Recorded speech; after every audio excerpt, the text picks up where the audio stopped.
Adama, un homme de 27 ans, était reconnu dans son village comme un père aimant et un mari attentionné. Bien qu'éduqué et diplômé, il traversait une période sombre.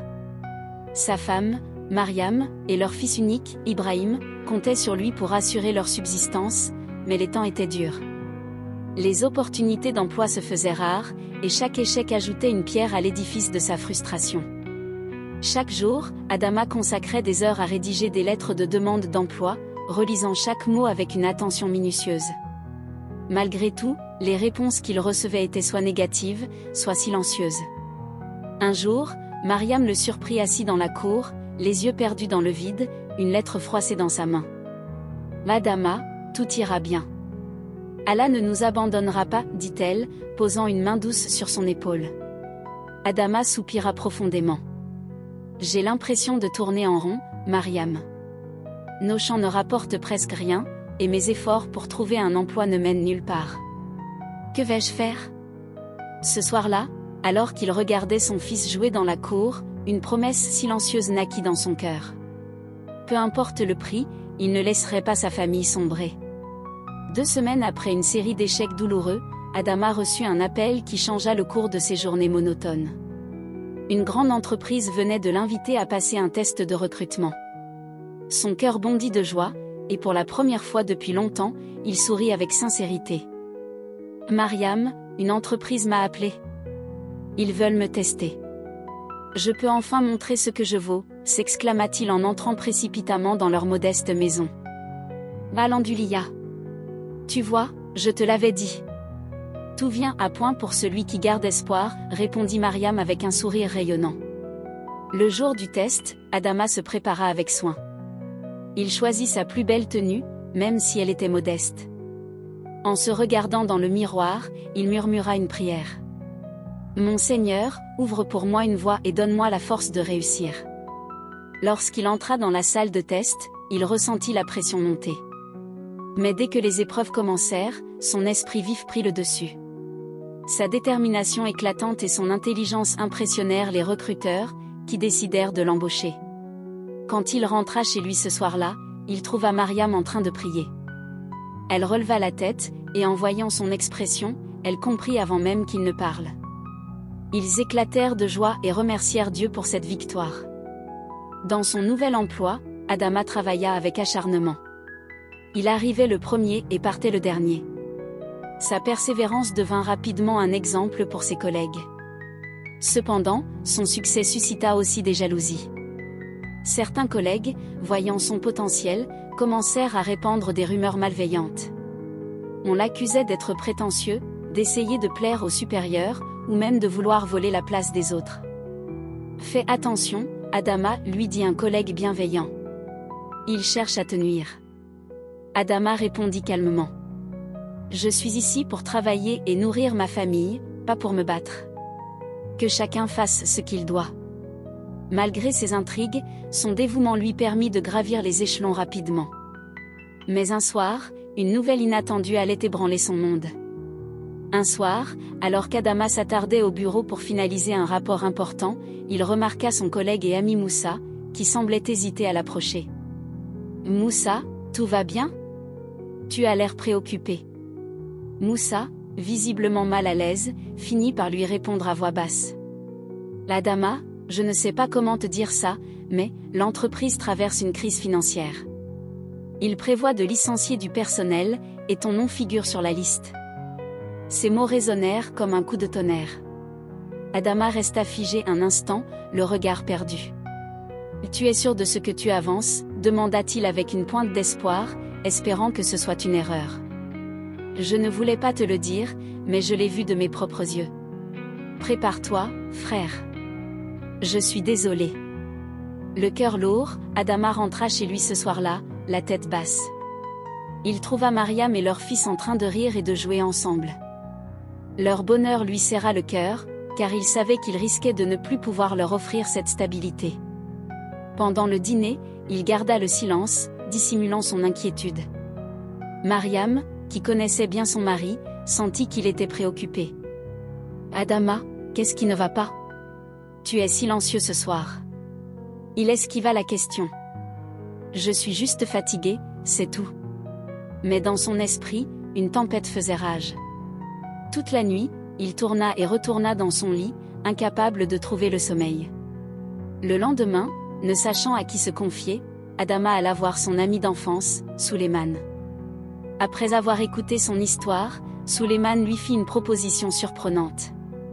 Adama, il y a un marabout dans notre village. Beaucoup disent qu'il peut résoudre des problèmes impossibles. Peut-être pourrait-il t'aider. Adama, d'abord sceptique, hésita. Tu sais bien que je ne crois pas à ces choses. Je préfère prier et travailler dur.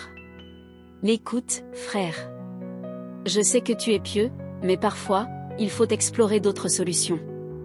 Tu n'as rien à perdre. Poussé par le désespoir, Adama finit par accepter. Ils se rendirent ensemble chez le marabout, un vieil homme à la barbe blanche, vêtu d'un boubou usé. L'homme les accueillit avec un sourire énigmatique, comme s'il connaissait déjà la raison de leur visite. Adama, ton problème est grave, mais pas insurmontable, dit-il d'un ton assuré après avoir écouté son récit. Le marabout fit ensuite une révélation troublante. Pour que ta situation change, il te faudra un sacrifice important. Adama, intrigué mais inquiet, demanda. Quel genre de sacrifice ? L'homme fixa Adama droit dans les yeux et répondit d'une voix grave. Ton fils. Si tu utilises son sang dans un rituel, tes malheurs prendront fin, et tu deviendras riche au-delà de tes espérances. Ces paroles glacèrent Adama jusqu'à la moelle. Il se leva brusquement. Et quoi ? Sacrifier mon fils ? Jamais je ne ferai une chose pareille. Il quitta précipitamment la maison du marabout, le cœur lourd. Suleiman tenta de le raisonner. Adama, réfléchis bien. C'est peut-être ta seule chance. Non, Suleiman. Je préfère vivre dans la pauvreté plutôt que de trahir ma famille. Mais le destin allait bientôt le mettre à l'épreuve. Les jours suivants, la vie d'Adama prit une tournure encore plus sombre. Malgré son refus catégorique, la pression financière devint insupportable. Le licenciement était désormais une réalité inéluctable. Il était au bord du gouffre, chaque matin se levant avec un poids insupportable sur le cœur, se demandant comment annoncer la nouvelle à Mariam. L'atmosphère dans le foyer changea. Les sourires se faisaient plus rares, les rires de son enfant moins fréquents. Mariam, voyant son mari de plus en plus abattu, commença à lui poser des questions qu'il ne pouvait plus ignorer. Adama, qu'est-ce qui se passe vraiment ? Pourquoi es-tu si distant ? Il répondit, son regard fuyant. Je suis juste stressé, Mariam. Le travail me fatigue. Mais le fardeau de la vérité l'écrasait. Le lendemain, il perdit son emploi. La lettre de licenciement arriva en fin de matinée, un coup fatal. Sans même l'ouvrir, il savait ce que contenait l'enveloppe. Mariam le trouva dans la cuisine, le visage pâle, la lettre entre les mains. Elle se précipita vers lui. Adama, non, ce n'est pas possible. Elle pleura, mais il n'eut pas les mots pour la rassurer. Son esprit était ailleurs, pensant à la proposition du marabout. Chaque détail revenait dans sa tête. Le soir même, après avoir passé une journée de silence, Adama se rendit seul chez le marabout. L'homme, comme s'il l'attendait, l'accueillit sans un mot, et ils se retrouvèrent face à face dans la pièce sombre, éclairée par la faible lueur d'une bougie. « Tu es revenu, dit le marabout, son sourire mystérieux ne quittant pas son visage. Adama, les yeux remplis de larmes, s'agenouilla devant lui. « J'ai tout perdu, je n'ai plus de choix. Que dois-je faire ?» Le marabout hocha lentement la tête. Il avait vu la souffrance d'Adama et savait que l'homme était prêt à céder. Il lui tendit un petit couteau rituel, son acier brillant sous la lueur de la bougie. « Voici le couteau, mais n'oublie pas, rien ne reviendra jamais en arrière. » Le sacrifice semblait inévitable, une issue qui hurlait dans les ténèbres de son âme. Mais au moment où Adama s'apprêtait à commettre l'irréparable, il entendit un bruit dans la maison. La porte s'ouvrit brusquement, et Mariam, accompagnée de leur fils, entra précipitamment. Elle était revenue plus tôt que prévu de la visite chez une amie. « Adama !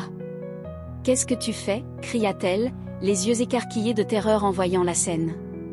Adama, saisi par le choc, recula immédiatement, le couteau tombant à terre. Mariam, je n'ai pas pu résister. Mariam, les larmes coulant sur ses joues, prit leur fils dans ses bras et s'éloigna sans un mot, laissant Adama seul, pétrifié par la gravité de ce qu'il venait de faire.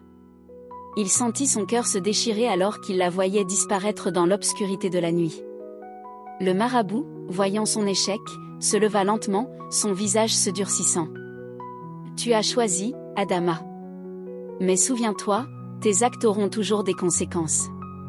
Cette opportunité t'échappera à jamais. » Adama se retrouva seul, abattu. Un remords profond le rongeait. Il se tenait là, dans l'ombre, le couteau toujours à ses pieds, mais il n'était plus capable de le ramasser. La réalité de son choix le frappait comme une vague glacée. Les jours qui suivirent furent marqués par un silence pesant. Mariam ne revint pas à la maison. Adama, accablé par la honte, se leva chaque matin dans le seul but de survivre. Mais la malédiction qui pesait sur lui, celle du marabout, ne cessait de le hanter. Adama savait qu'il ne pourrait jamais réparer ce qu'il avait presque fait. La douleur de la perte de sa famille, et l'amertume d'avoir failli faire une chose irréparable, le consumeront pendant des mois. Les semaines passèrent dans un tourbillon de confusion et de douleur pour Adama.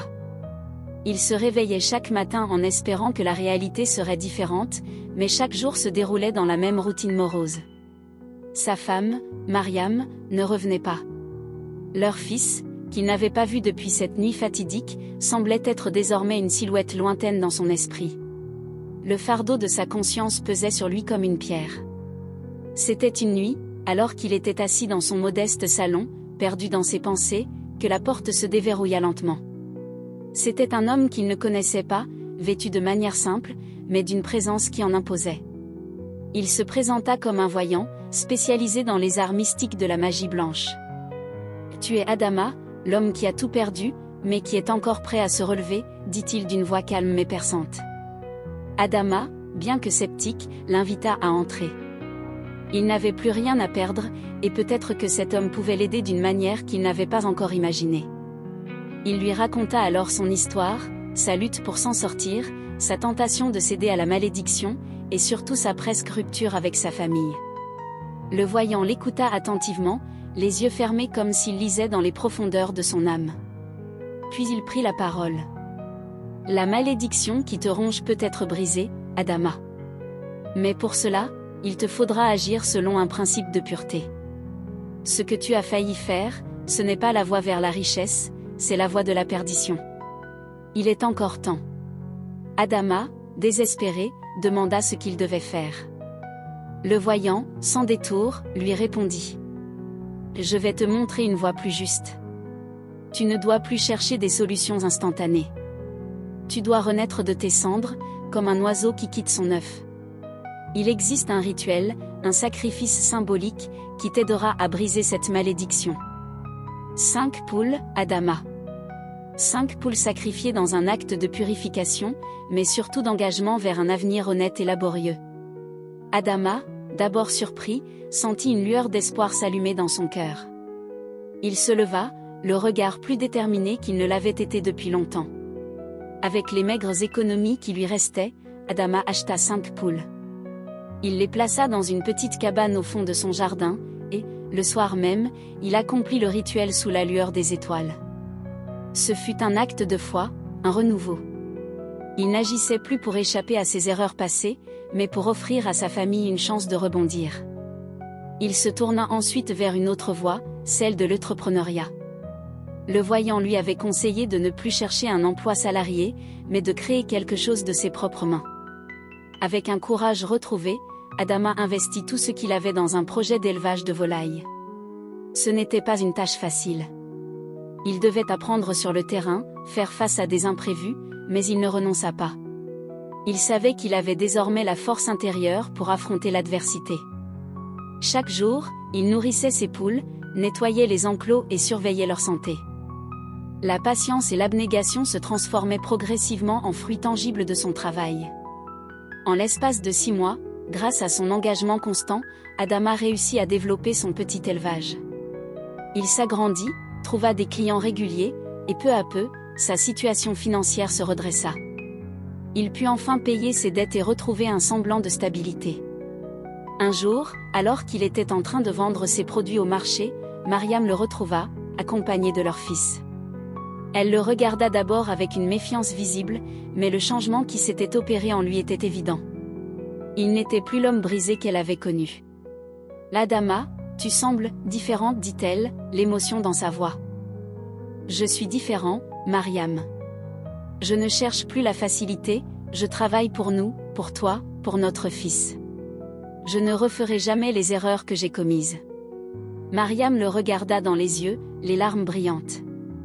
Après un long moment de silence, elle s'avança et lui prit la main. « Je suis fière de toi, Adama. » L'enfant, qui les observait, s'approcha en souriant, et Adama le prit dans ses bras, la chaleur de l'amour retrouvé effaçant les années de souffrance. Grâce à son travail acharné, Adama ne se contenta pas seulement de se relever. Il devint prospère, bien au-delà de ce qu'il n'avait osé espérer. La ferme qu'il avait construite avec ses mains lui offrait une stabilité que l'argent ne pouvait pas lui garantir, celle de la dignité, du travail honnête et de la famille. L'expérience qu'il avait traversée l'avait transformé. Il avait appris que la véritable richesse ne se trouvait pas dans les promesses faciles, mais dans la persévérance, la foi en soi et l'intégrité. Et, surtout, il avait appris à ne jamais perdre espoir, même dans les moments les plus sombres. Les mois passèrent, et la vie d'Adama semblait prendre une tournure que, quelques années plus tôt, il n'aurait jamais cru possible. Sa ferme prospérait, sa famille était à ses côtés, et il avait retrouvé une paix intérieure qu'il n'avait jamais connue. Il n'était plus l'homme brisé par la malédiction, mais un exemple de résilience et de force. Pourtant, la vie, comme le vent, ne tardait pas à lui rappeler que chaque réussite vient avec ses propres défis. Un matin, alors qu'il était en train de nourrir ses poules, il reçut un appel inattendu. C'était un ancien collègue, un homme qui avait été témoin de son dévouement au travail et qui avait, par le passé, cru en lui. L'homme lui annonça que l'entreprise qu'il avait licenciée, celle-là même qui avait failli détruire sa vie, voulait maintenant le recruter pour un poste de direction. L'entreprise, après avoir traversé ses propres difficultés, avait reconnu l'ampleur du talent et de la détermination d'Adama. Adama se sentit un instant perdu. Ce travail lui offrirait un confort matériel qu'il n'avait jamais eu. Mais, au fond de lui, il savait que cela signifiait retourner dans ce monde qu'il avait quitté, un monde où il avait failli perdre son âme. Il pensa à sa famille, à son entreprise qui portait son nom, et à tout ce qu'il avait construit. Il ne pouvait pas tout laisser derrière lui, pas après avoir surmonté tant d'obstacles. Cette décision ne fut pas facile, mais Adama savait que, quelle que soit la voie qu'il choisirait, il devait rester fidèle à lui-même et à ses valeurs. Après une longue réflexion, il choisit de décliner l'offre de l'entreprise, préférant consacrer son énergie à son propre chemin, celui qu'il avait tracé avec tant de sacrifices. Adama savait maintenant qu'il n'avait plus besoin d'une entreprise pour réussir. Ce dont il avait besoin, c'était de contribuer à la société et à sa communauté. Il s'engagea dans plusieurs projets de développement local, aidant les jeunes à se former et à créer leurs propres entreprises. Il savait que la véritable richesse ne résidait pas dans l'argent, mais dans la capacité à impacter positivement la vie des autres. Son projet de ferme se transforma en un modèle pour les jeunes entrepreneurs, un symbole de travail acharné, de dévouement et de foi en l'avenir. Il formait des groupes de jeunes agriculteurs, leur apprenant non seulement l'agriculture, mais aussi les valeurs du respect, de la solidarité et de l'honnêteté. Avec le temps, Adama ne devint pas seulement un homme prospère, mais un mentor respecté et un modèle pour sa communauté. Il regarda son fils grandir, épanoui et inspiré par l'exemple de son père. Mariam, plus heureuse que jamais, retrouvait sa sérénité dans cette vie nouvelle, loin des doutes et des peurs du passé. Adama savait qu'il avait payé un prix élevé pour son succès, mais il ne regrettait rien. Il avait survécu à ses pires moments, et il était devenu un homme plus sage et plus fort. Il avait appris que les épreuves de la vie ne sont pas là pour nous briser, mais pour nous façonner.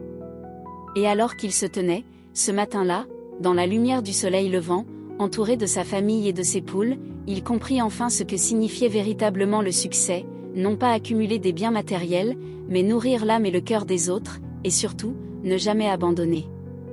Adama, l'homme autrefois brisé, avait trouvé la force de renaître, d'écrire sa propre histoire et d'inspirer ceux qui l'entouraient. L'histoire d'Adama vous a inspiré ? Vous aussi, vous pouvez surmonter vos défis et tracer votre propre chemin vers le succès. Abonnez-vous dès maintenant pour découvrir d'autres récits captivants, pleins de leçons de vie, de motivation et d'espoir. Chaque histoire est une occasion de grandir et d'apprendre ensemble. N'oubliez pas, votre soutien est ma plus grande motivation. Cliquez sur s'abonner et activez la cloche pour ne rien manquer. Merci pour votre temps, votre confiance, et à bientôt pour une nouvelle aventure.